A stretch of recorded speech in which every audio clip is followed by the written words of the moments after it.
Eh, hindi na talaga makakapasok yun. Yung ulo, sumuksok na dun sa itlog eh. Wow naman! Hoy, lalaki, bumangon ka dyan. No, aga-aga pa eh. Bumangon ka dyan. Bumangon ka dyan. Gusto mong hilahin kita palabas? What? Bang init ng ulo mo, Agang-aga eh. Bumangon ka na. Maglaba ka doon. What?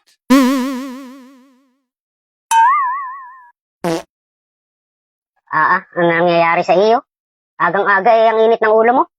Eh paano? Paano hindi init ang ulo ko? Yung kaalak mo, nagkaalak, uuwi ka na lading lasing. Oh, eh anong problema naman dun? Anong kinainit ng ulo mo dun? Oh, naalala mo pa ba nangyari kagabi? Alin dun? Ah, di ba? Hindi ka na mapakinabangan kagabi. Ah, sa sobrang palasingan mo, ayaw nang tumayo ng tarugo mo. What? Ha? Eh, pasensya ka na eh. Hindi ko natansya yung inom ko kagabi. Ayan na nga, alak pa. Ayan. Napuyat lang ako papaantay sa'yo kagabi, hindi rin naman pala mapapakinabangan yan. Eh, dapat sana natulog na lang ako na maaga.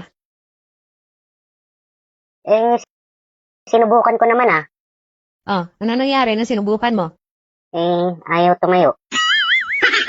Eh kasi nga, lasing na lasing ka. Eh alam mo naman na yan ang epekto ng alak sa'yo. O, di ba? Isang oras ka nagkasusubok.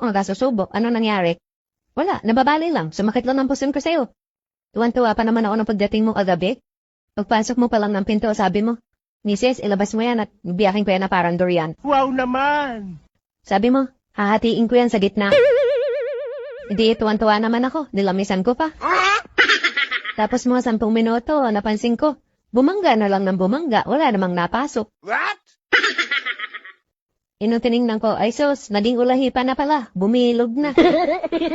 Eh, hindi na talaga makakapasok yun. Yung ulo, sumuksok na dun sa itlog eh. Nasaan din yung sinabi mo na bibiyakin mo na parang durian? Eh di, mamaya na lang. Mamaya, bakit kaya mo dalawa? Ha? Aba, isa lang naman. Eh, paano yung kagabi? Eh, di may utang ka. Kailangan palang buuin yun. Aba, siyempre, kasalanan mo yan eh. Paasa ka eh. What? Eh di, pipilitin ko mamaya makadalawa. Sana all. Pipilitin. Eh, sa isip lang naman ikaw nakakadalawa eh. Sa tunay naman, hindi. Eh, gagawan ko ng paraan mamaya. Sigurado ka ha? Pag hindi ka nakadalawa mamaya, ibubuhol ko yan. What? Bakit mo naman ibubuhol? Eh, paano nga? Eh, para kasi yan yung hus na dinarang sa init.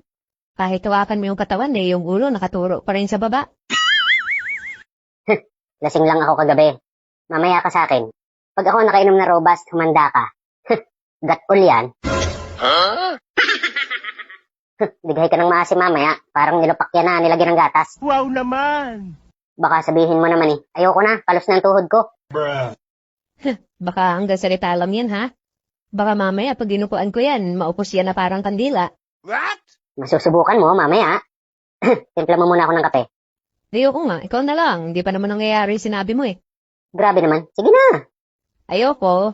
Yan, pagtimplahin mo yan tarugo mo. Ipanghalo mo sa kape, baka mabubuhay pag nainitan.